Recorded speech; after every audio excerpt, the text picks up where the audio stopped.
Hello and welcome.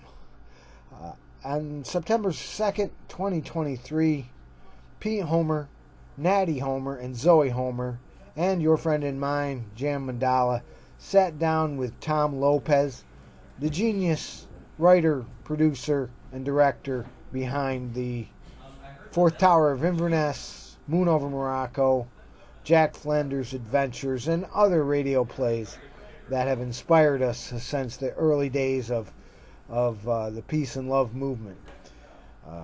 Mr. Lopez was gracious enough to set us down in his beautiful mansion on the Hudson River and delighted us for 3 hours with great tales from his life. Thank you, Tom. It was a wonderful experience, and I hope you enjoy it. Thanks for tuning in and listening to this excellent retrospective by Mr. Tom Lopez. Enjoy. Technical and stuff. He's getting weird. And I wanted to ask you, what brought you here? How did you end up here in Fort Edward? I had a very similar question. Like, what was it about this space that Because that blew us away when we started listening to your work, and then we realized that you lived down the road. Because we're from Hudson Falls, Fort Edward. So what brought you to Flat Edward? It's just weird, kind of. Let's see how to brief. Worked at a radio station, which would be the late 60s, probably 68 to 70, in Philadelphia. Okay. Yes. And it was a public station. And HYY. and then decided to, move elsewhere. So I moved to New Orleans for a while. Brief, few months, and then got this opportunity to work at a radio station. Wanted to work at a commercial station at that point because I'd worked at a couple of public stations, and they were fine, but there was like no energy, Yeah. that back then. And commercial stations had the energy. Yeah. And so got this job in Montreal at a rock and roll station. Okay, and it was the only rock station in Montreal, and it was it happened to be all Americans and a few Canadians. Okay. But not one French. We would interview French DJs, and they just played this weird French music. It sounded like from the 50s. Yeah. And they were young guys. It's like, and they had no interest. And so when we were playing what was happening at the time. And the beauty of it is the guy that owned the station, they had no idea how to make it work, First rock and roll station in Montreal. And so we were able to do whatever we wanted. Cool. Yeah. And so at the time, when I'm there, because when I was still in Philadelphia, doing a show on Sunday nights, we were saying, wouldn't it be great to be able to have a recording studio, maybe a commune in the country? Yeah. Those were the days. So there was a possibility. I went to New Orleans because someone had met somebody with some money, and he'd never had any money before, but he inherited about $100,000, which we would have gone through in about 2 weeks. I'm not kidding. And because we're talking some high-end people. When I say high-end people, meaning people from Westchester in New York. People.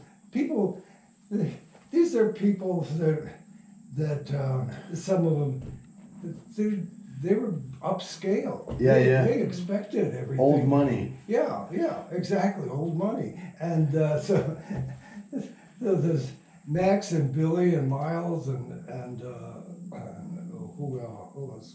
Larry. Larry was the business manager. Now, it turns out they're all Jewish, okay, and which was never an issue, but the weird thing is they knew money. Yeah. One had they had businesses and so on. Sure.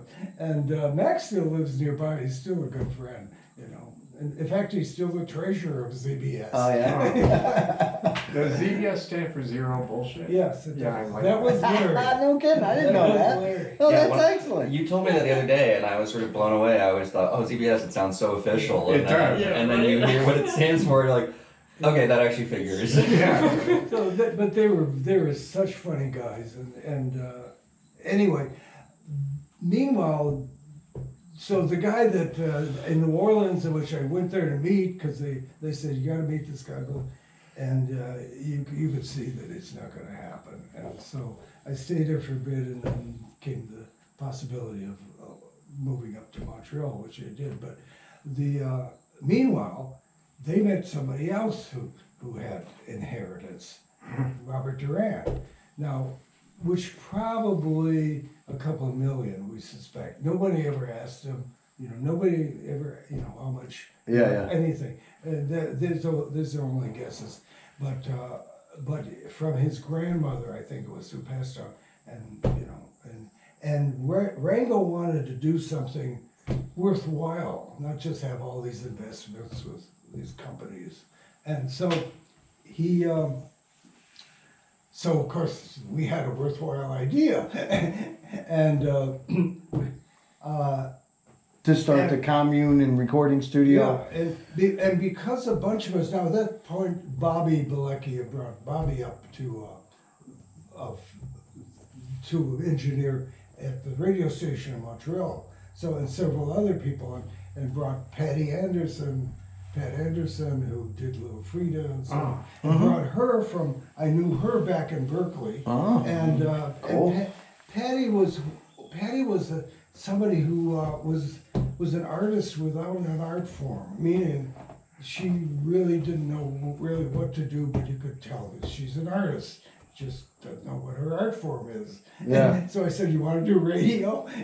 Talked to her on the phone. Said, we need somebody at the station, to do a morning show. Oh, she nailed it. And Little and so Frida. she came out. Great character. Brought her out, so she's there, and I don't know, I think a few others that are in Montreal. And so with the other people, the main people, the people that are really putting this together, mainly, were from the New York area, so decided to place midway. Between Montreal and New York. Montreal. That's why the mafia was here, actually, back in the 30s. Halfway brook. Yeah. Halfway between Montreal and New York. Yeah, yeah. And it turned out, first they found a place that was very nice. It would be a little south of here, but sort of on a mountaintop, and it's kind of a mansion. It had the porch went almost 360 degrees around. And they had a swimming pool outside. So I know that. And this is great. However, was that in Rensselaer? where Rensselaer, that place? that may have been. I lived there. Are you talking about the house that The I grew up house in? you lived in, yeah, that house with Max and Emery and Hank and yeah. I was gonna say, because you were just talking about a house on a hill, huge, with a wraparound porch. With a pool that had tiled a swimming pool. Yeah. I lived there. I can't That's believe crazy. that. Wait, what? Because Synchronicity, there man. was no other house nearby. Right. It was like at 100-something acres. Wow, I no can't kidding. believe that. Oh my God. So he would have gotten it, except that because we have a business, it did not allow that. Oh, it wasn't Oh, zoned. it was a zoning issue? Oh, yeah. It was a zoning issue? Okay. So, Yeah. So So we kept looking. So then meanwhile, or soon after, this place goes up for sale. It doesn't actually reach anything, it's just that they had just put it, the real estate person that we were dealing with Yeah. just said, this is just going on the market, hasn't even gone on the market yet. And so they said, come on out. So Nice. drove out from Montreal, and looked at the place and said, I love it. You know, Yeah. it's got two houses. Beautiful. We converted one of the barns. I lived out in one of the barns. And, Is the studio in a separate building? It was next door. Okay. Yeah. So all of the recording that wasn't out in the field took place here for the two? Interesting. And then also the ones from the 90s? Dreams of Rio, etc., Dreams of the Amazon, Sumatra. Oh, Sumatra. yeah, pretty much. Yeah. That's so cool. Yeah. Did you also I mean, travel? Oh, I'm sorry. Did you also travel to those places Yeah. to get the sound montages? Yeah. That's amazing. Ah. I love traveling. Apparently. It was Me too. It was easy to do. You know. Back then, Yeah. yeah, Yeah. I mean, it was, you know. pre We 2001. just wander about. But answering your question here. Yeah, Yeah. That's how you got here. So they bought the place and what happened was we had a sort of core group of people and then other people would say, you want to live up here? Come on, you know, Yeah. just invite friends. Yeah. And at one point, it was shortly after we were here, only a few months into being here, that one weekend we had, I think it was 30 visitors that stayed over. Wow. The weekend, sleeping on the floor. Yeah, all over the yeah. place. You could barely get from upstairs to the kitchen. You're constantly and then no idea who these people were. They're friends of friends of friends. Ah. And finally, we had a family meeting. Said, "Listen, we don't even know Getting each out other." of hand here. Yeah, because Yeah. nobody knew everybody else. Yeah. You know, so and then it kind of settled down to in the first 2 years to what was it, about 12 people, and it stayed that way. And these were for the 8 years. people that were working with Yeah. you to produce the plays.